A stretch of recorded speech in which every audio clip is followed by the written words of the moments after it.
Have a new job. Countdown to budget. 5, 4. You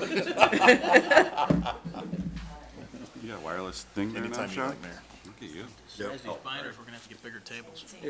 You need a mouse here. You move your head. It moves on the third. All right, good morning. By the clock on the wall, it is after 8 o'clock, so I would like to welcome everyone to this first of a number of meetings with respect to the fiscal 2012 Village of Downers Grove budget.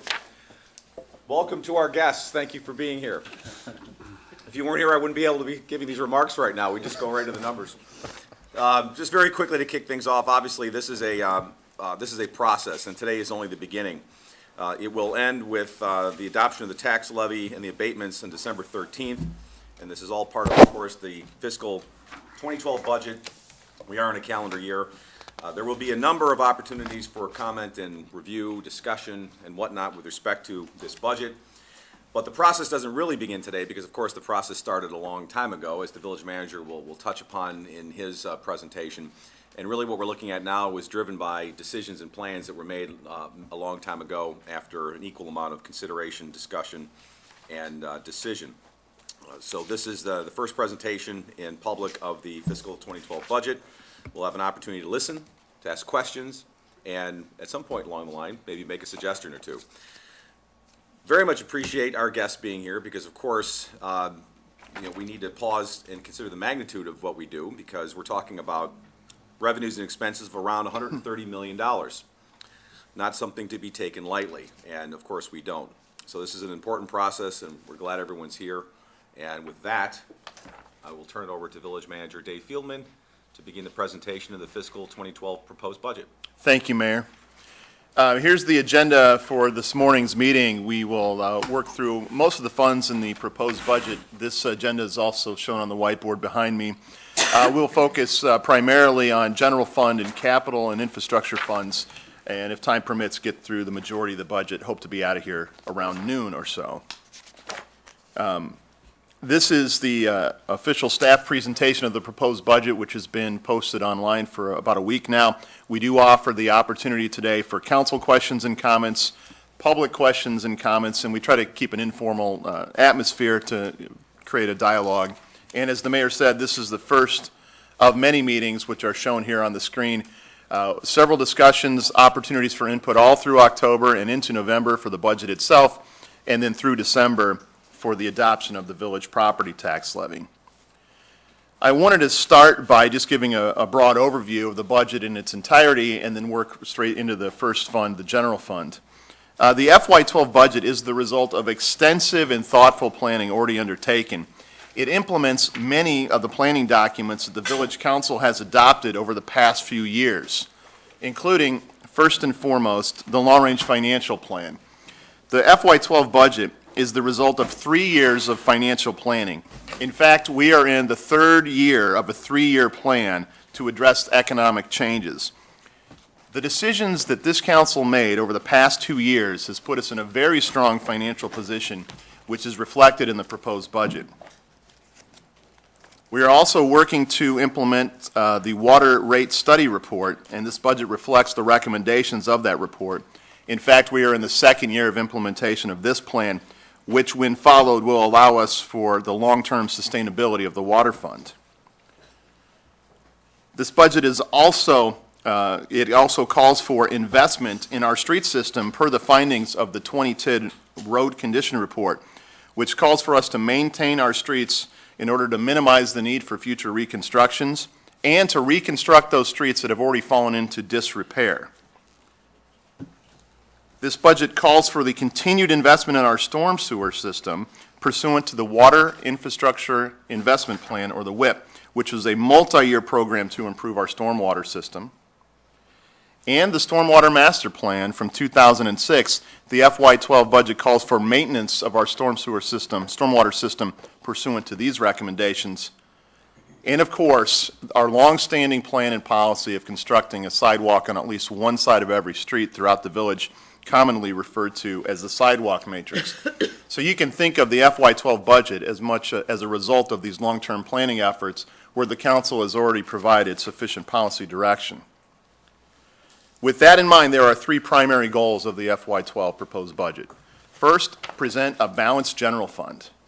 Second, continue to implement the water fund plan. And third, continue to invest in infrastructure in a sustainable manner. Quick summary of the general fund. It is a proposed balanced budget with revenues and expenses equal at $41.35 million. The budget calls for no reductions in service levels. And just for point of reference, those expenses that are budgeted are still $1.4 million less than we spent a full 5 years ago in 2007. An overview of the property tax levy. The proposed budget calls for a decrease in the village property tax levy by almost $400,000, which means the owner of a typical property would pay about $17.50 less to the village than they did last year. And this levy reflects the recent changes in the state pension laws. The water fund summary, again, it reflects the recommendation of the water rate study report. We're in year 2 of that implementation. The proposed budget does call for an increase in rates pursuant to that plan to cover the costs of operating the water system, and for the issuance of a $10 million bond, which would be funded entirely by the rates people pay for the use of water. Summary of the infrastructure component of the proposed budget. This proposed budget calls for $26.5 million of investment in infrastructure. It calls for significant investment in street maintenance and street reconstruction pursuant to the road condition report. It calls for the construction of stormwater high-priority projects pursuant to the WIP. It calls for maintenance of our stormwater system pursuant to the Stormwater Master Plan, and $780,000 investment in new sidewalks and maintenance of sidewalks pursuant to the sidewalk matrix. It's important to note that this investment is funded by existing dedicated revenues that have been in place for several years. And finally, in the infrastructure area, the proposed budget does call for a $25 million bond for street reconstruction, which would be funded entirely by existing revenue sources. And that relates to the $9.7 million you see on the slide for the reconstruction of streets. That would be a drawdown on the first year of those bond proceeds. There are always risks to any proposed budget, and the risks that we're talking about here today are the same risks we've been talking about in years past. The risk is that of declining revenue. First, some of our revenues are controlled by the state of Illinois, and as they address their financial and budget issues, they may decide to change the formula for funding, which could end up in reducing the amount of money provided to municipalities, including the village of Downers Grove. Second, a lot of our revenue sources are related to general economic conditions, and if the economy changes, we could suffer from reduced revenue. However, we do have an action plan should we incur any of those actual risks. We will continue to monitor and forecast budget and economic conditions. We will report out publicly at village council meetings quarterly so everybody can understand where we are and if those risks are happening. And we are in a position to make mid-year budget adjustments if necessary. Those of you may recall we had to do that in 2009, and we're successful in doing it. With that, I'd quickly like to transition into the general funds overview, which is our main operating fund, and it does have multiple revenue sources. And I do want to remind the council that there were very specific recommendations from this year's long-range financial plan that are shown here on the screen and are reflected in the FY12 proposed budget. This is a graph that may be familiar to most of you. It was a graph prepared in 2009, the first year of our long-range financial planning efforts. It shows the projected expenses and revenues, those dashed lines on the outside of the graph, that we would expect if we had not done financial planning. The expenses are on the top line, the revenues are on the lower line. And this graph indicated a financial gap of about $4.5 million in 2010 that could grow to as much as $6 million in 2012. The long-range financial plan is shown in the gray dashed line. This shows the planned revenues and expenses over a 3-year period. And it shows that we would address the gap using a combination of expense reductions, revenue enhancements, and strategic use of reserves to close that gap. Well, this graph shows the implementation of that plan a full 3 years into our 3-year plan. The actual revenues and expenses are shown on the solid lines in the middle of the graph. Here's what this graph tells us. The plan worked. the financial gap was closed, and it was addressed primarily through expense reductions. That top line, and the dashed top line coming down into the solid line, addressed primarily through expense reductions, and a very small amount of revenue enhancements, that bottom dashed line coming up. This graph also shows that we were able to go through the last 3 years with no use of reserves and maintaining our reserves at targeted levels. And the last thing I want to point out here, at the end of the far right of this graph, shows the FY12 general fund budget proposed at balanced at $41.35 million. I want to focus a little bit of attention on the proposed general fund expenses for 2012. This graph also may look familiar to you. It shows the general fund expenses going back to the late 1990s all the way through the proposed FY12 budget. The total expenses are shown on that top line, and you can see on the far right that the budgeted expenses for FY12 are $41.35 million.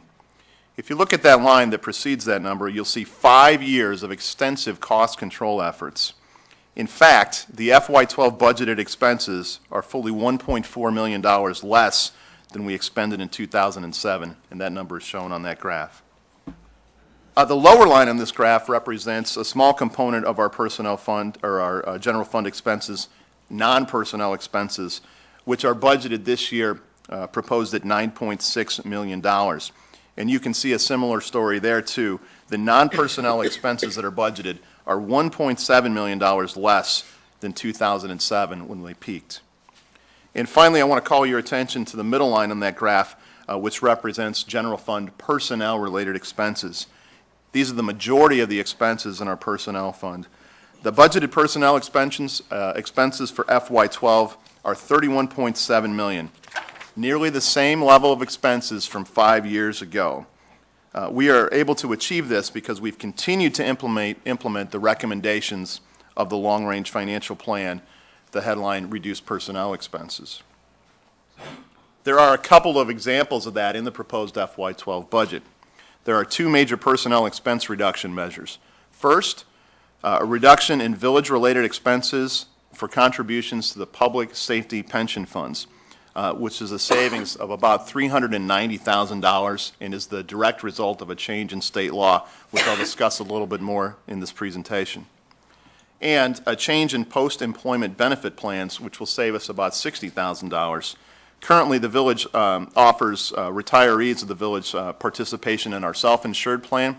This budget calls for a shift to a Medicare supplement plan to provide the same level of service, but at a cost $60,000 less to the village of Downers Grove, for a total savings of about $450,000. Personnel-related expenses have been controlled over the past several years due to significant reductions in staffing, particularly between 2008 and 2011.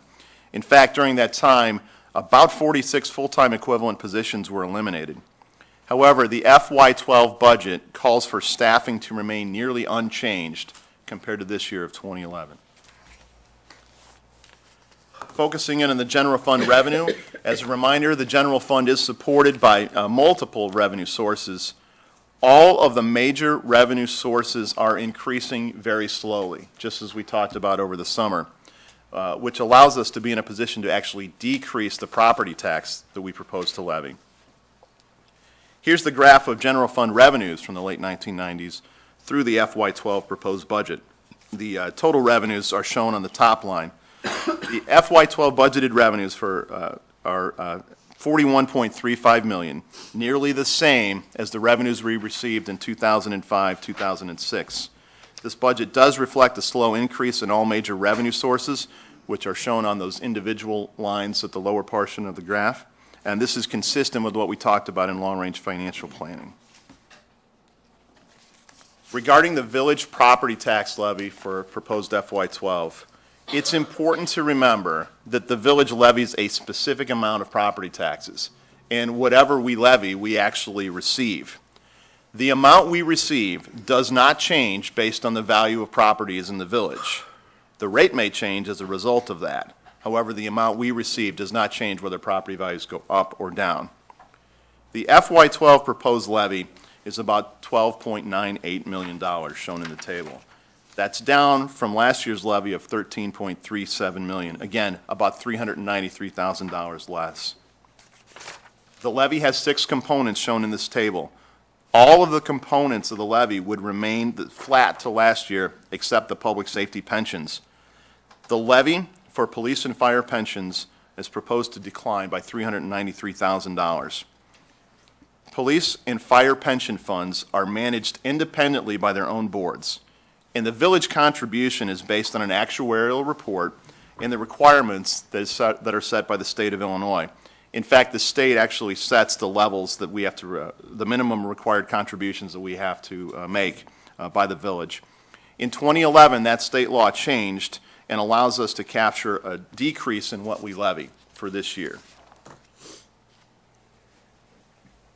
The impact of that proposed property tax levy is shown here, and it shows the impact on a typical property. In conversations with the Downers Grove Township assessor, we expect the property values, the taxable property values, to decline by 7%. So a typical property that has a market value of $300,000 in 2011, or a taxable value of $100,000, well, that typical property next year will be worth about $279,000 as far as the taxes would go, or an equalized assessed valuation of about $93,000. This typical property paid about $562 to the village as part of the tax bill in 2011. The same property would then pay about $545 in 2012, a decrease of about $17.50 in taxes paid to the village of Downers Grove. We always take this opportunity to relate that presentation to an actual tax bill. This is an actual tax bill from a portion of Village of Downers Grove, and you can see on this tax bill that that net taxable value shown in the bottom right is very similar to the example property you just went through on the last slide. This is the 2011 tax bill, and you can see that this property paid about $4,600 in total taxes. Not all of the taxes go to the Village of Downers Grove. In fact, the village is only a small portion of your total tax bill. Just these 3 line items shown on the tax bill. And in 2011, this property paid about $484 to the Village of Downers Grove. So that's how the proposed levy relates to an actual tax bill. In summary, on the general fund, we have presented a proposed balanced budget that maintains service levels, that's consistent with the long-range financial plan, that keeps expenses $1.4 million less than 5 years ago, and lowers the property tax levy by almost $400,000. And with that, Mayor, we're happy to turn it back over to you, answer any questions, comments. Thank you, Dave. Any questions or comments from the council? Commissioner Neustadt? Jeff? go When ahead. was the last time that the fire and police pensions were changed, the amortization timeline? Has that been recently, or does it happen often? 1993 and 1982, I think, are the years we heard at the recent pension meetings. 93 was a good year. So that doesn't happen very often, is what you're telling me. No. And there are options where the 100% funding versus the 90% funding, or the change in amortization, or could we have done both? I don't suggest we do the 90% funded portion, but Right. are some municipalities doing both? Well, just for background, Commissioner Neustadt's reading from a summary in our budget book there. The state law changed a couple components of the required levy. They changed the amortization period, or the length of time that municipalities have to retire the unfunded liabilities in those funds. And the state law extended it from 23 years to 30 years. This proposed levy takes advantage of that change in law because we think it's consistent with our financial planning approach, and it's consistent with generally accepted accounting principles. The state law also allows municipalities to establish a target funded amount of 90%. Well, for the Village of Downers Grove, we did not take advantage of that because funding unfunded liability, targeting 90%, really means that over the long haul, you'll never fully fund your unfunded liability. So we proposed a levy that is target funded at 100%. The police pension board and the fire pension boards all met last week. They actually voted to support the proposed levies that are shown in this budget book. Good. I think that was one of the pieces from our one-on-one meetings that we didn't have that information, so that's great. I think funding it at 100% is the only way, in my opinion. And using the amortization to our benefit is also a positive, so thank you for that. I do want to note one thing. It's very important to understand that this is really a one-time shift in these lines. And both the police pension board and fire pension board wanted to make sure that we sent the message to the public that because of expected drops in rates of returns on equity investments, that this is not likely to continue, but they wanted to make sure they passed along the savings to the taxpayers according to the new state law for this year. Can you repeat that amortization? Yes, under the current, the old law, there was about a 23-year period under which the village would, and the pension fund would have to address their unfunded liability amounts. The change in state law extends that to 30 years. So we have 7 extra years to address the unfunded liability, and that is consistent with generally accepted accounting principles. So we're going to go to the 30-year program, and what happens if we maintain the 23? The levy goes up pretty substantially. Okay. Well, consistent with what it's been doing, Yes. Yeah, exactly. basically. Yeah, there's actually a table in the budget message that shows if we were to do a per past practice, the total levy would be 4 million. Under the budgeted proposal, it's about 3.7. So that's like having a 30-year mortgage, you're 23 years into it, and now I'm going to go back to 30 years.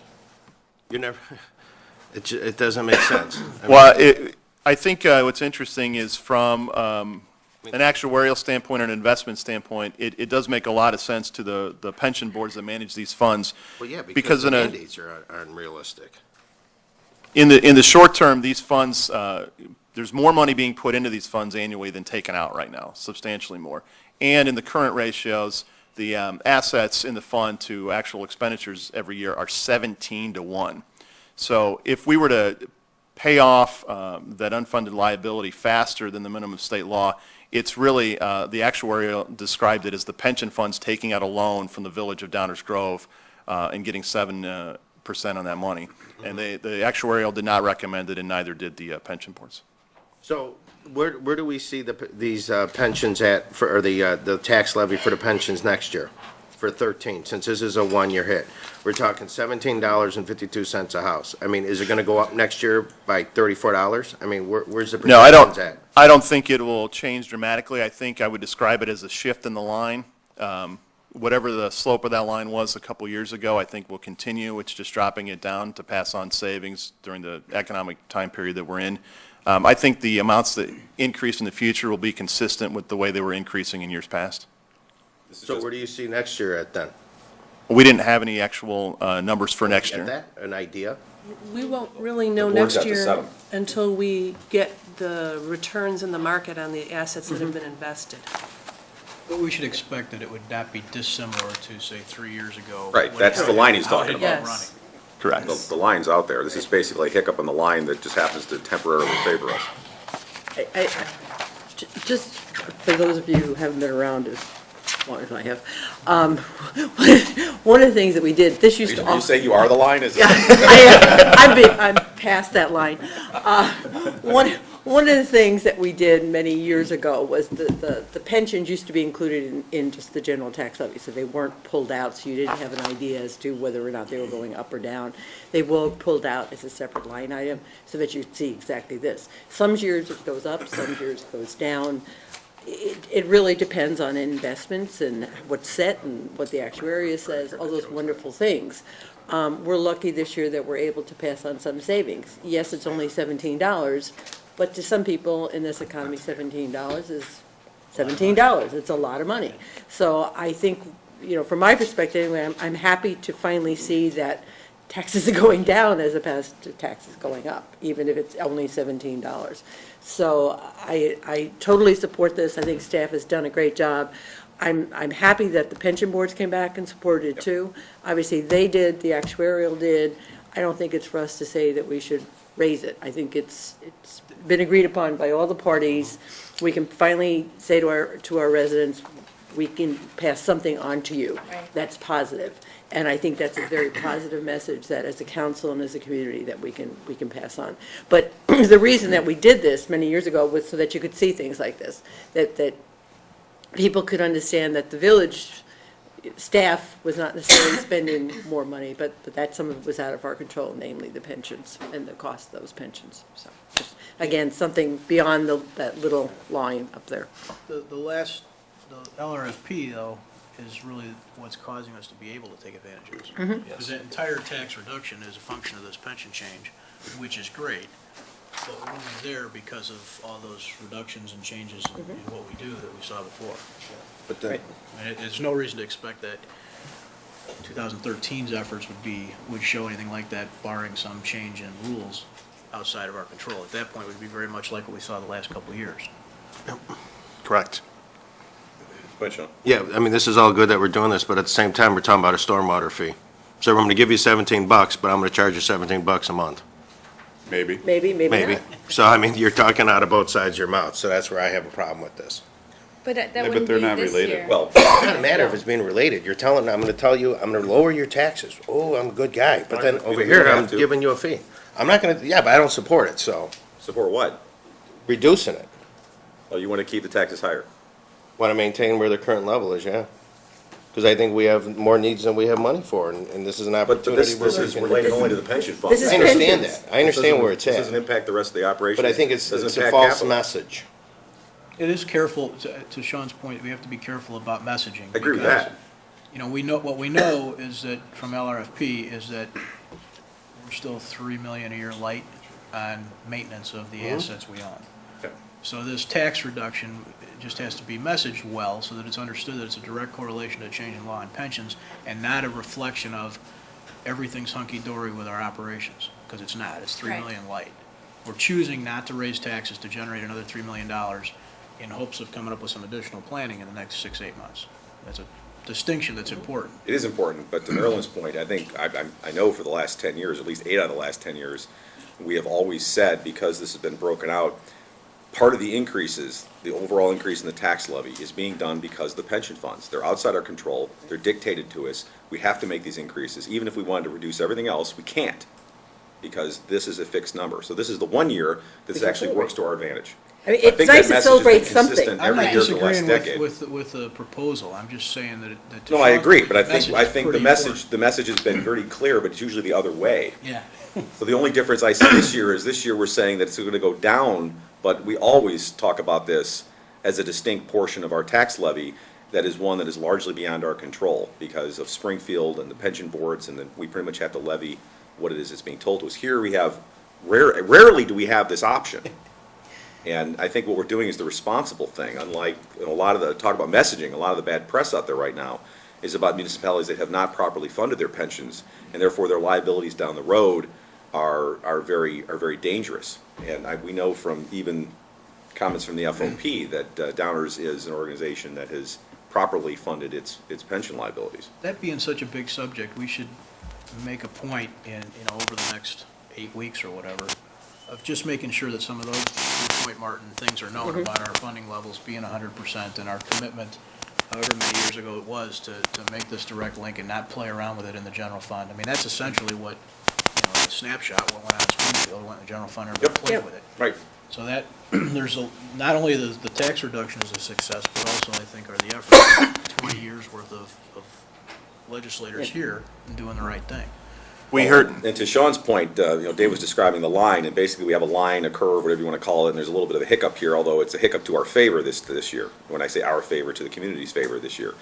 And we maybe ought to break that out and actually show, so you can see it's not just, because you were asking about where's this going, I think that we kind of know where it's going, we ought to just illustrate that. It still maintains 100% funding. level. Correct. Which is a big deal. It is a big deal. Oh, it is? the State Department of Insurance is doing audits of funds around the state of Illinois, and we were just audited just last week or so. And the auditors came into Judy's office to note how well-funded and how well we stick to the mandates of the state in all aspects. And then again, the state is also doing an analysis of pension funds to see if there's ways to improve them. And our fire pension was selected as representative of one of the most well-run in the state as part of that program. We learned that yesterday. So we're really the poster child for financial planning, not only in our general fund, but the management of our pension funds too. At the risk the message goes too far the other way, we're not suggesting that we have some kind of Cadillac program. No. What we're saying is that it's well-run, well-managed, and done responsibly within what our obligations are. We're not robbing Peter to pay Paul. Correct. And I think that's evident because the two pension boards agreed with the proposal and the number. They have the ability with their own feelings, decisions to change that, or at least suggest a change. So having them be part of this decision and discussion, I think, is important because it's their own pension that they're talking about. They've realized the success that this can have for not only the community, but for the life of their fund. So Right. I think it's positive. And to Sean's point, I have no doubt that even with this reduction, if there are any other increases, that, well, we'll hear about the increases. The other taxing bodies increase, and people still see a net increase. Right. We're gonna hear about it. I have no doubt. Yeah, you know what we gotta do is we not gotta be put that shocked. penny up, get No that doubt. penny from the tax, you know. I think one of the you might things- have it somewhere. I'm sorry, Jeff. I think one of the things, as we package messages, one of the things we really need to also explain to our residents is people are going to hear, there's been a reduction in taxes and all this stuff. They're going to look at their rates from last year and this year and say, my rate, no, I'm serious. No, you're right. My rate went up. And I think sending out the message that we levy a flat amount of taxes and then work out the rate from there, I think is extremely important because most people don't understand that. And if we can somehow let people understand that even though their rate may have gone up, their taxes went down, as hard as that is to comprehend, we need to send that message out to the public. Can't be. That's voodoo economics. The village is at it again, Marilyn. I know they are. Well, you know what they're gonna see? They're gonna see a rate increase, and they're probably gonna see a net bottom line increase. Yeah. And that's gonna be a tough thing for us to, Marilyn's exactly right. I mean, that's. Well, I don't think anybody's suggesting that we go down Main Street banging a drum. It wouldn't hurt. Well, you know, It could be part of a homecoming parade or something. you know, at the same Right, time, Bill. when you're looking at your tax bill, you know, you're comparing, you know, you look at the park district, you look at the schools, and you look at the dollar amount, and you see it go up or down. And, you know, rather than looking at percentages, you're actually looking at the bill you get. Yeah. Yeah. So. You look at the check, you look at the check, you're right. That's what all that Yeah. really matters at the end of the day. And I think the message, and I think it's important, as everybody's saying, the message for the last number of years has been, look at the pensions, you know, we don't, you know, it's not us, it's them. And so now, now that we got some good news, it's not us, it's them. So, and, you know, someday this may turn around the other way, and we need to stay on message. And I mean, to be honest, over the years, the pensions have fluctuated. Some years we've been lucky enough to see a savings, and some years they've gone out through the roof. So and that's, again, why they were taken out, so people could actually see the fluctuations in it, depending on how the investments came back and what the actuarial service came back with, so. We have other questions on the general fund summary? I've just got a few, and it goes to the issue of the expected stability of some of the revenue sources, and I'm just going to throw the questions out. I'm looking at the Got it. summary on page B, as in boy 2, for those of you who are playing Battleship at home. Right behind the second tab there, Martin. Yes. You hit my submarine. Oh, gee. It's not even noon yet, Sean. I've been up since 5. All right, for you, it's lunchtime. For some of the, and I'm just going to pick some examples of this. There are a number of instances where in the revenues, we had budgeted a certain amount in 2011, and our estimates for where we think things are going to land in 2011 are a little bit higher. For example, hotel use tax. We budgeted $700,000 in revenue, and we're estimating it's going to come in, thankfully, substantially higher at 770. And then we carry that over to our budget for 2012. That's just one example. There are others such as telecommunications, ambulance fees for resident, non-resident, cable franchise fees, cellular equipment rental fees, where that same sort of, that same thing has happened, where we budgeted something in 2011, it came in higher for it looks like it's going to come in higher than budgeted for 2011, and then we take the higher estimate number and use that as our budgeted number for 2012, Yeah. if I'm making sense. Yes.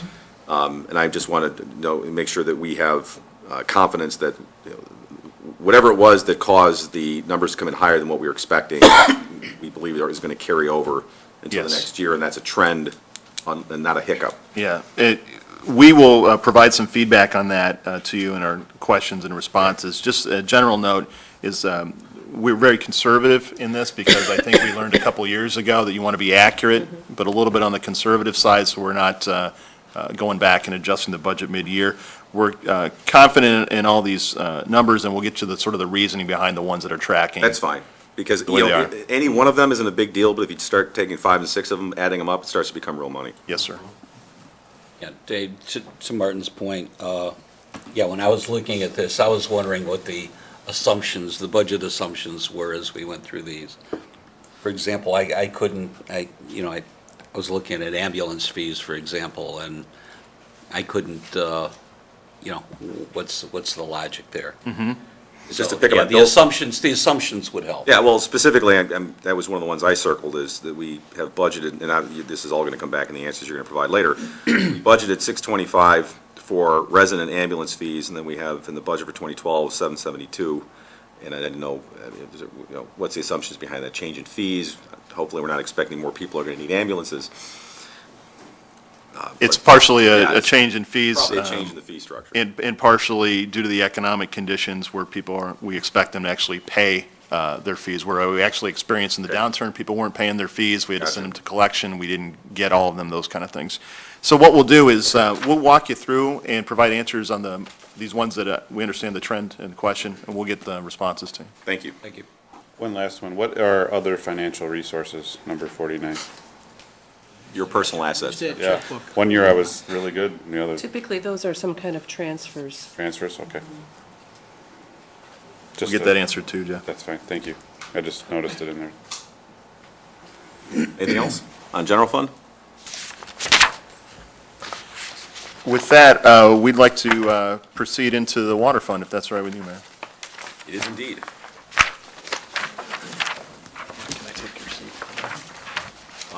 Well, hold on a second. Before we do that, are there any questions on the general fund from anyone in the audience?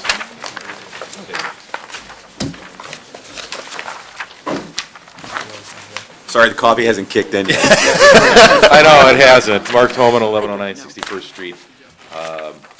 The pension levies, what's the effect of the $400,000 reduction on the percentage of funded versus unfunded in the pension fund? Less, the same, higher? What happens to that unfunded percentage? Believe it or not, it's the same. It's the same? It's exactly Okay. the same. Okay. And we can actually post those pension levy reports online so everybody can see how that changes. It's a little counterintuitive. We had to have our actuarials walk us through it in both funds. Yeah, typically you got Remains to go to the unchanged. consolidated annual financial reports to get the unfunded percentage numbers. Somehow, if the previous years could be included in the budget preface, that would be helpful to the average resident. I do want to touch on Commissioner Newstat's comment about fund number 48, the unfunded revenues. Is it 48 or 49? 49? Every year I get up here and ask about 48 and 59 because they're uncategorized revenues and uncategorized expenses, and there still is no narrative component directing where these things come from and where they go. And when an average resident looks at the budget, they don't know either. You're going to touch on the water fund now. How much money is in category 59 on the water fund this year? Anybody? In the budget document? For 11, you want the 11 estimate or the 12 proposed, Mark? the budget's 11. Yeah, category 1106. 59, budget 481 you're on, right?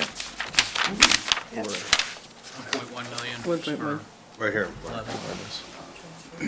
Yeah, I already looked at it. I'm just saying, there's substantial amounts of money in category 48 and category I'm sorry, 59. I didn't understand it was a rhetorical I question. thought you were Sorry. asking us what was the number. Yeah. Yeah, But I'm saying there's a lot of money in these Yeah. two funds that needs to be explained where they're going. And if they're going into capital projects, and I'll comment on that later, we need to know the SIPS number.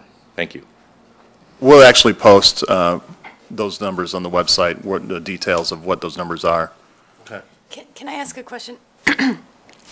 When I used to prepare budgets for my old career, when there was big increases or decreases, we had to provide some sort of, summary of what, do you guys do that? And is that, or would that create more work? Just Well, because we- if we look at these numbers and, We actually have all those numbers. We tried to capture all those in the budget message and explaining, where the $400,000 savings come from. And but if you're looking for detailed line items, we have those and can give it to you. So if you hear that noise, sometimes the cell phones interfere with this system here. it'd be that. Mine didn't ring yet. Not me. No, that's the syncing of BlackBerry. Any other questions from the audience on the general fund?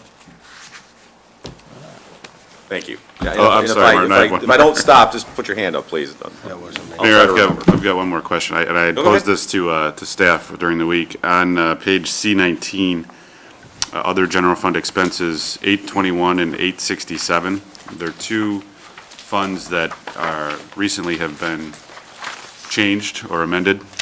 Community grants, for sure, we haven't had that for a couple of years now, going back to 2010. Just want to bring it to everybody's attention that, that's an extra fund number that maybe we can consider taking out for now. It goes along with the Community Grants Commission itself is still technically on our books and out there. Something we might want to consider as a group.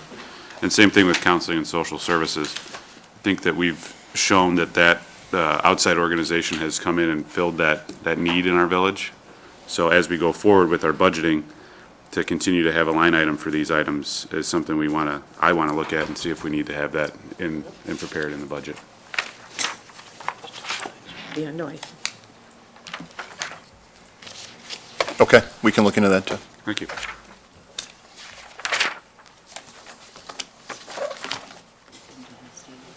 Mayor, Water fund? I would like to call up our Assistant Director of Public Works, Stan Balicki, to present background information, summary of the water fund. For those following along at home, the water fund discussion is Fund 481. It begins on page D32 of the budget document. Anybody need a refill? Caffeine, please. Well, that was quick. I'm done. Good morning, everybody. Morning, Stan. Nice to see you. This morning, I'm going to be providing you with a brief summary of the water fund for fiscal year 2012. As I do my introduction, a few pictures will kind of pop up on the screen here showing some different aspects of the operation of the water fund. We've got our water towers. That's our oldest one. That's the Summit Tower. There's a water main break. It's not a tourist attraction? That's the new fountain. Old Faithful. Turn it on and off on a clock. Are they being charged to water their lawn? There's no irrigation fee associated with that. That's bonus water. That's our Maple Tower. There was a lot of discussion about the water fund in 2010 with the completion of the water rate study. The complete water rate study is still on the village's website and is available for anyone that wants to delve through the about 80 pages or so of detailed financial information there. You'll see from this presentation that the fund is projected to be balanced for 2012 and that we are planning to move forward with capital projects as well.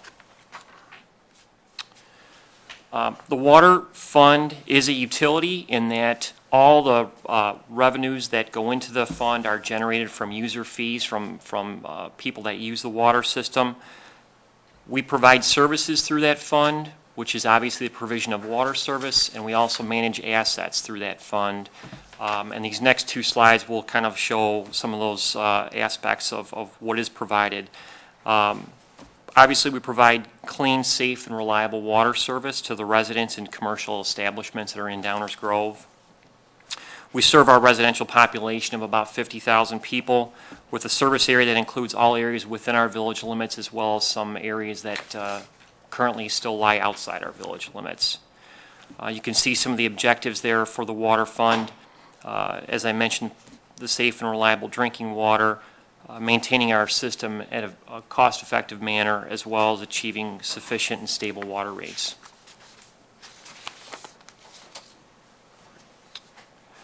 The assets, just kind of an overview of the assets that we do maintain within the water fund. We purchase our drinking water from the DuPage Water Commission. It is Lake Michigan water that flows through our system. We have 7 elevated storage tanks, a few of which you saw at the beginning of the presentation. The 6 rate control stations are really the points in our system where the water from the DuPage Water Commission enters our system. We have over 200 miles of water distribution main. These are the pipes that run through up and down every street in the village, bringing the water to homes and businesses. 2,600 fire hydrants for fire protection purposes, and then the 2,700 mainline distribution valves are valves that lie throughout the system and allow us to isolate it in the need of repairs, things of that nature. We also have what we call our Supervisory Control and Data Acquisition System, or SCADA. It's kind of a fancy way of saying that we have a computer system that helps us monitor the operation of the water system, as well as make changes to it on an ongoing basis throughout the day. We also have specialized staff, obviously they're licensed by the state and trained to maintain the system on a daily basis. This slide's probably familiar to some. It was part of the 2010 water rate study that was completed. The goal of that study that was done last year was to review the current and future water rates of the village and ensure adequate funding for future operations and maintenance, as well as identified capital maintenance and improvement projects into the future. You can see these building blocks of the revenue requirements that go into the water fund that include the operating and maintenance expenses from top to bottom, which are day-to-day operations, planned capital improvement projects, outstanding debt, as well as contributions to reserves. When you add those four together, they equal the annual revenue requirement that's in the water fund.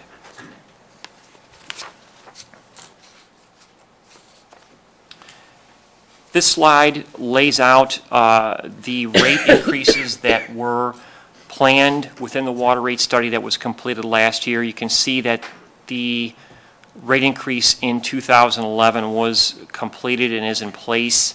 It is planned to move forward with a 14% increase again in 2012. One of the things that these rate increases will support, as you can see below this table, is a $10 million bond issuance to take place in 2012 that will be solely supported by the water usage fees that people pay into the utility. A bit more detail as far as the categories for water fund expenses for this coming year. You can see that we've got about $4.73 million that are allocated towards towards the cost of water itself, which is about 30% of the overall expenses. There's about $3.87 million that are the cost of operations and maintenance. This is about 24% of the overall budget. There's a small amount of debt service, which is the remaining portion of the bond that was issued years ago for the AMR system. And then there's $6.84 million in capital improvements, which for 2012 is proposed to be the biggest category of all the expenses within the water fund, for a total of about $15.94 million. A bit more detail on the the capital projects that are planned for this coming year. We have about $5.6 million in water main replacements. There's $885,000 for the Maple Avenue water tank refurbishment. About $150,000 in there accounts for site security improvements. These were items that were recommended in the village's vulnerability assessment, which was completed several years ago. It was kind of something that was required after some of the things changed in 2001. All water systems had to complete those assessments. We have $120,000 allocated towards SCADA improvements, and then $100,000 towards just site facility improvements throughout the system, for a total of $6.8 million. That concludes the summary of the water fund for fiscal year 2012, and I'd be happy to answer any questions that we have. Thanks, Dan. I just had a couple. One, obviously, the question's already been asked about item 59, line 59, which I guess in 2011 was about 12% of the total water fund budget, so that's a fair question. We'll get that detail, obviously. The other question is just with respect to what's proposed for fiscal 2012, I assume that line 52 supplies is not for paper clips, that's actually for the water. Correct. Yes, yes. Correct. As a note, that might be something we want to put in parentheses in the future. Okay. That No we're, paper you know, clips? $5 million in supplies are not paper clips. But did you say there was 4.7 million for Sorry, let's go back. Yeah, 4.73 for 2012. Am I misreading this? It says 4.981. Yeah, it's different. It's, There are, in that 5,200, those 5,200s, if I Just water. can answer, it's not just water. Water is obviously the. Well, then major- that was my question. Yes. what else is it? That's, it's water plus other, Daily, just Regular operating supplies. supplies, Gotcha. correct. okay, so the difference then would be the water. Yes. I have a question on the following slide then. So you have 6.8, but then it says 6.5 in capital asset expenditures. So what's the difference? Capital assets are on more than one line, 58 and 57. Okay. Is there a breakout of where those water main replacements are for $5.5 million? They're listed in the community investment plan for this coming year. Like F-142. I can give you just a brief overview of those if you'd like. Yeah, I mean, 'cause- The two And how- most, Before you go into that, Sorry. how big of an increase is that compared to last year? in 2011, as far as water main replacements? It's very substantial. I think we did almost, there were none other than this, there was some water main work associated with a few other capital projects that we did, but there were no water main replacement projects at all in 2011. And that's what prompted us to do that water rate study report, because Yeah. basically we were going to run out of money and not be able to maintain the system. So we basically took 2011 off on the major capital expenses to get our fees in order, rates, and then now we're back with a sustainable plan. Doing that with bond proceeds. Yes, the bond proceeds are being used here for a majority of these expenses here. Question, oh, I'm sorry, sorry. are you done? If you'd like, just a couple of the major, the water main replacements for next year. The single largest one is in the Nottingham subdivision, and the second largest one is in the Valley View subdivision. Those are coordinated with the planned roadway projects in those two areas. There are water main replacements at a variety of other locations, 55th Street, Lee between Grant and Chicago, Snowberry, 40th Street. We have some interconnections that are needed at various locations to help loop the system. So there's there's all told, there's about 10 or 11 water main projects total that are in place for next year.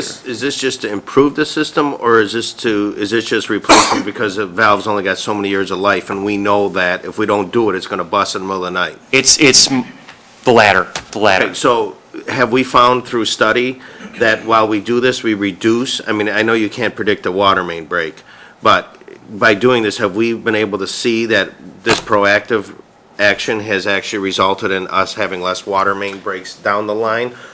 I guess it really Yeah. wouldn't, because the valve is 50 years old, well, the line's probably 75, so. If you remember from the water rate study, there were, I believe, $45 million in water main replacements that were overdue based on what we would expect from the life of a water main, which we estimated to be about 70 years as a useful life. So there's about $45 million of water main out there that is beyond that age already. So replacing those old water mains helps us certainly in those areas not experience the service interruption and the main breaks.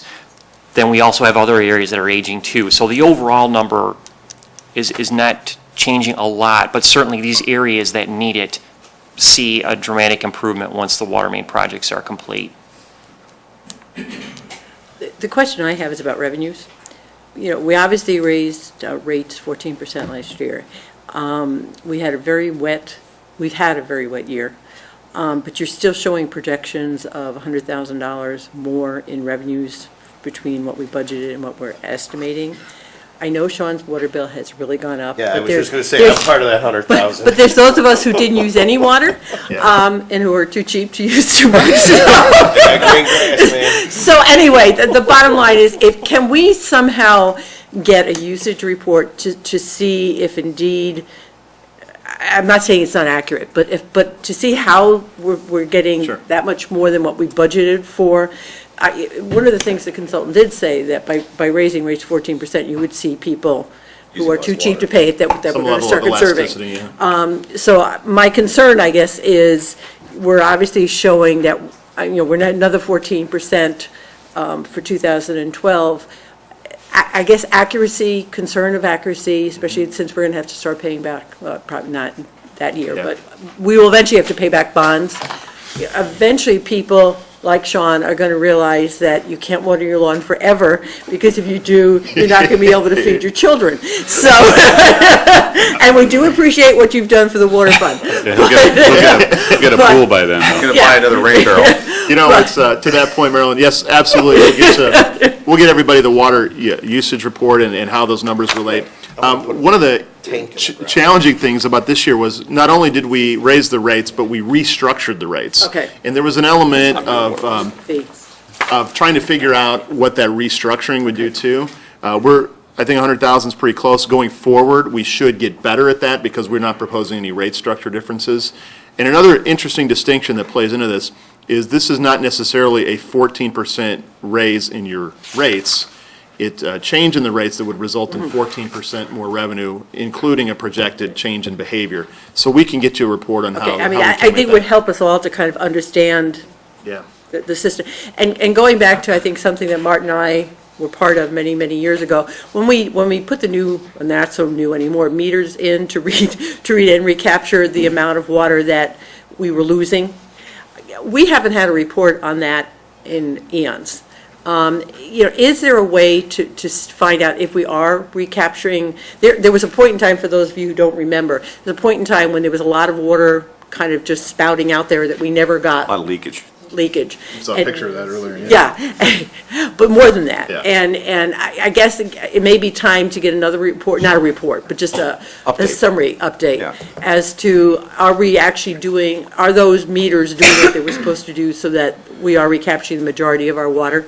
Yes, we can update that report for everybody. You'll recall, because I think it's probably 5 years ago that I brought this up for the very same reason, that when the new meters were put in, part of the justification behind them was that they would pay for themselves over time because we would identify where the leakage was and recapture, or actually, it wasn't so much leakage, it was water that was being Used used and and not not being captured in Right. terms of being paid for. Right, exactly. And the meters would, this is sound like comment, Yeah. but the meters would allow us to have Data is smart grid. yeah, would have a better idea of where, what water was actually going out in the system, and we would actually recapture the revenue for it. And we're now at that point where it should have paid for itself, so it's just Yeah, looking and, back. and whether we're it just did or about not. paid off too, so we will dust off that report. I think we haven't given that in about 3 or 4 years, and we'll get it ready. Yeah, I mean, as long as we're looking at all of this, I think, again, for the public to have a better understanding of, we're not just gouging them, but in actuality, we're trying to save the money in the long run. I have one last. Quick question. Let's see, if I take all the water main replacement project in Section F, that'll add up to the 5.585? Or is there a contingency for surprise water main replacements? And how much is the contingency? Is there? I think they should add up, they're pretty close. Stan, is there an annual element of just undetermined water main breaks that we have and water main replacements, or is it just? We had listed $100,000, but that may be work that's going towards 2013. Oh, yeah, so they really all are identified in this plan. So they should add up, Bill. Yeah. Okay, to about that much. Yeah. So how much is contingency? Or how much do we plan on contingency? We'll get an answer Yeah. for you, Bill. I want to make sure we're asking and answering the same question Yeah. too. What about the 150,000 for security? Am I making this up in my head, or did we get grants for some of that fencing work and some of that stuff around our water rate control stations and things? We did, and Is there any opportunities still out there for that we can investigate? we would definitely will work with our grants coordinator on a regular basis, so that'd be something that we would certainly look at with this project as well. And then this is kind of related, maybe not, like over at North High, they're doing a gray water project with the capturing of their on-site. Gray water? They're gonna reuse the water they capture in their detention for watering ball fields and stuff. Are we seeing that anywhere else, and is that impacting our water usage from kind of a bigger customer, being the North High? I mean, I'm not thinking of any new businesses that have put in large It's kind of what Marilyn was asking. detention, but very similar kind of question. Could we get like, Usage trends. I don't want to create a research project, but if you had like 5 years, you could put a couple things on there. You could put the major economic decline, you could put the rate increase, you could mark them over time and look for changes. Yeah, you just plot the Yeah. rate and plot the usage over And the then last we- X years and. Whatever probably- point we introduced the whole subject of, rain barrels and stuff, the community started grabbing that within a relatively narrow window of time. We could point all those on there. Yeah, we can actually then tie that back to the assumptions and estimates that were in the model that MFSG put to us. Good to help us learn for the next 3 Yes. years. And aren't we, that's all right, aren't we learning from, is it M.E. Simpson and those companies that are doing the leak detections on hydrants and other mains? What else is leaking, maybe not at residences, but just in the system? Correct. So all that together, I think, will give us a pretty good. Yeah, when you picture. put all these concepts together, you really get an analysis of how efficient our water system is and the changes in behavior that are driven by pricing, and I think we can package that up and tell a story. Last question for Stan, since you're sitting up here at the table. The 6 rate control stations, what is their life like? Are they modern? Are they, They were all constructed when the Water Commission, when that infrastructure was put in back in 1992. So now I guess they're going on 20, probably 20 years old. But they'll be around for a lot longer than they're that. used, they're still within their useful life and being Oh, yeah. adequately maintained? Yes. And within this, Lucky I'm sitting between you guys. I didn't say anything about all that, I just asked about you. Yes, you did. It's 9 o'clock, everybody's a little. Other questions on the water fund? I got one more. An item came up that it isn't just the water fund, but when we're talking about grants, and I'm sure the grants coordinator keeps track of everything that we get, and I think it would be interesting to see how much we get total in grants and how much we get from state grants and how much we get from federal, so that when people, or us, yeah. When we look at TV and we see the state having problems, and we see the federal government starting cutting back or doing projects, we can kind of get a sense of how much money we're getting from our other sources, our state and federal governments, and whether that may dry up or increase as time goes on. We'll put that in next week's manager's report. We're That just would be- putting the finishing touches on it. We have a real good story to tell. We've been a recipient of many grants in the last 3 years, including this year. Yeah, it'd be nice to know how much that is, and I wouldn't put not a rush on it, but It's actually almost ready to go already, so. very good, thanks. Is it fair to say that just kind of a blanket statement, our water main replacement right now is driven by, and likely for the foreseeable future, is driven by efficient coordination with other construction as opposed to either inspection or expected life cycle? Because we've got $40 billion worth of work we wish we were doing, but how we're prioritizing that is really to dig once. Correct. I think you might hear a little bit more about that later, but that's correct. I mean, especially these areas where streets are being reconstructed, not just resurfacing, but if we're making major capital improvements on a street, and we take a look at the water main, we take a look at the storm sewer, all those components, so that ideally, once that street is done, we're not coming back in 2 years to rip it up to put a new water main in. So, yes. Do we keep kind of a hit list, though, that would be more of a life cycle visual inspection? If you weren't doing any other construction, you were still going to do water main work, where would you do it, sort of a thing? We do, it's a little bit of both. I mean, those other areas would be driven by things like water main break experiences and things of that nature. I'd like to know that it makes sense, obviously, to package these things overall, but I'd like to know that we're not sort of relying on either existing street work or reactive nature to water main stuff down the road. Okay. See, what Bob's talking about is that WA 028, the water main replacement annual element? That would be it. Is that pretty much it? Yeah. Okay. Yeah. Could you give a little more explanation for facilities? What is that line item?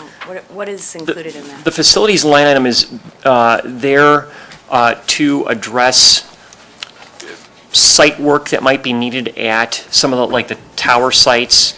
I can give you a good example. You can probably take a look real easy at is if you were to go past the tower at, for example, the hospital. Some of the asphalt around there is really deteriorated. It needs to be redone. So it's really kind of miscellaneous site improvements that might need to be done at Okay. different locations. Thanks. And technically, that could be money that could be used or not used. Because if you can get another year out of the road, Yeah. it could be 20 grand you're not spending on road repair, or path repair, or whatever you call it. Correct. Questions from the audience? Make sure there are any more here. Any questions from any members of the audience with respect to the water fund? Your earlier question, Mark, is duly noted. Thank you. Any other questions? Thank you, Okay. Steve. Oh, Mark's going. Just a comment. I'd like to thank you guys for finally balancing the columns.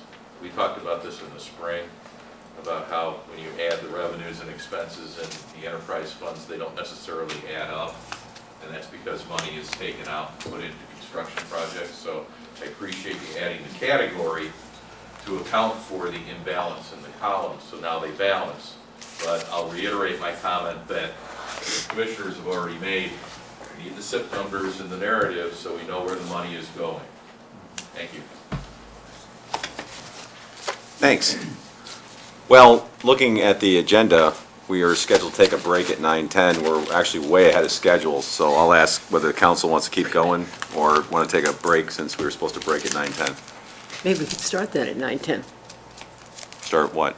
the next round. If we actually take a break and have a 3-minute This is a break. pretty natural place for a Yeah. break because the next three funds kind of. Well, go that's what I was together. Yeah. suggesting, is that we break now since A, we're supposed to break, and B, we're ahead of schedule. So, short break? Now, a word from our sponsors.